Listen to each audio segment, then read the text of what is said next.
চাই না। কেউ কি আছে যুদ্ধ চাই? ওদের এখানে আমরা বলবো চাই না, কিন্তু শুনে রাখে এই পৃথিবীতে অনেকে আছে তারা যুদ্ধ চায়, যুদ্ধ যুদ্ধ খেলা চায়। কেন চায়? কারণ ওইটাই হচ্ছে তাদের অস্ত্র। মানে যুদ্ধের অস্ত্র বলে অস্ত্র বলছি না, কারণ যুদ্ধ যুদ্ধ যদি খেলা চলে এবং যুদ্ধ যদি চলে, অস্ত্র বিক্রি করা যায়, যুদ্ধের মধ্য দিয়ে বাজার দখল করা যায়, এক দেশের উপরে আধিপত্য বিস্তার করা যায়। এইটা কারা করে? বামপন্থীরা বহুদিন ধরে বলে আসছে মানব জাতির অস্তিত্বের দুশ্মন হল সাম্রাজ্যবাদ। যারা আধিপত্য বিস্তার করে, যারা বাজার দখল জানে, যারা ক্ষমতা দখল জানে, যারা এক বিশ্বে কর্তৃত্ববাদের কথা জানে, তারা এটা দখল করতে চায়। এইবার আমার কথা মিলিয়ে নেয়, এই যে বিশ্বের কথা বলা হচ্ছে আরব বিশ্ব এবং এই পারস্য অঞ্চল, নানা সময় তারা যুদ্ধ উন্মাদনা করেছে ওই অঞ্চল দখল করার জন্য। যারা তাদের কথা শোনে নাই, শুধুমাত্র হামলা হত্যা করে শেষ করে নাই, ওই দেশকে ধ্বংস করে দিয়েছে। দেশের যে রাষ্ট্রপ্রধান তাকে হত্যা করেছে। এইবার মিরান ইসরায়েল যেটা চাপিয়ে দিল গাজার উপরে আক্রমণ, খালি কি ইসরায়েল ভাই? মোটেই না। আমেরিকার মদত ছাড়া ইসরায়েল একটু লাগাতে পারত না। ওই যে ট্রাম্পের কথা বলে, ট্রাম্প ক্ষমতায় এসে কি বলল? সে নাকি গাজাটা তার খুব পছন্দ। ওইটাকে সে কি করবে?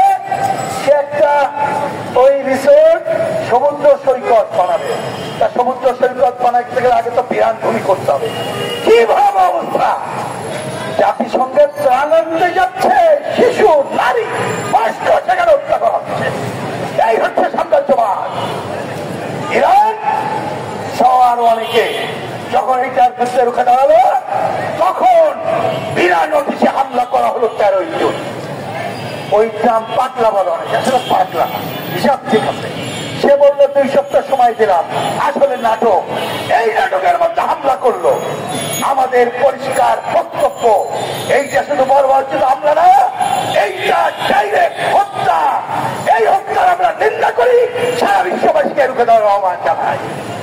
আগে সমাজতান্ত্রিক বিশ্ব ছিল, এখনো কয়েকটি সমাজতান্ত্রিক দেশ আছে। আজকে দুনিয়ার মানুষ বোঝে একটা সমাজতান্ত্রিক বিশ্ব থাকবে এই সাম্রাজ্যবাদকে আজকে প্রতিহত তারা করতে পারত। তারপর আমরা আহ্বান জানাই বিশ্বের মুক্তিকামী মানুষ, মুক্তিকামী দেশগুলোর প্রতি আসেন, ঐক্যবদ্ধভাবে সাম্রাজ্যবাদকে রুখে দাঁড়ান। না হলে আজকে যে বর্বরিত হামলা ওরা চালাচ্ছে, এই হামলায় বিশ্বকে একটা যুদ্ধের সম্মুখীন করবে। মনে রাখা দরকার, এই যুদ্ধের সবচেয়ে ভুক্তভোগী হয় সাধারণ মানুষ, গরিব মানুষ।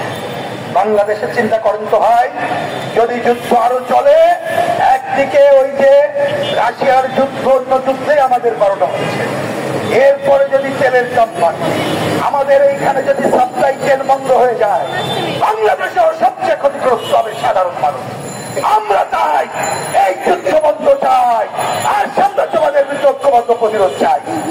অত্যন্ত ক্ষোভের সাথে বলছি, আমাদের সরকার অনেক কথা বলে, শান্তির কথা বলে। যিনি প্রধান অন্তর্বর্তীকালীন সরকার, উনি নাকি শান্তিতে পুরস্কার পেয়েছেন। উনি কিন্তু একা পাননি, গ্রামীণ ব্যাংকের সাথে যে আমার আলোচনা। আজকে কেন শান্তির পক্ষে কথা বলছেন না? আজকে কেন যুদ্ধবাদ ইসরায়েল আমেরিকার বিরুদ্ধে কথা বলছেন না? বাংলাদেশে অন্তর্বর্তীকালীন সরকারের আমরা এই যুদ্ধের বিরুদ্ধে, সাম্রাজ্যবাদের বিরুদ্ধে সুস্পষ্ট ঘোষণা দেখতে চাই। আমরা আশা করব আর দেরি না করে বাংলাদেশের জনগণের পক্ষ থেকে তারা এই যুদ্ধবাদের বিরুদ্ধে ঐক্যবদ্ধ প্রতিরোধের আহ্বান জানাবেন। আমি আমার কথার শেষে আহ্বান জানাতে চাই, বাংলাদেশের মানুষকে আসুন। অনেক সময় আমরা ওই আমেরিকান সাম্রাজ্যবাদের কথায় বিমোহিত হয়ে যাই, কিন্তু সাম্রাজ্যবাদকে না চিনলে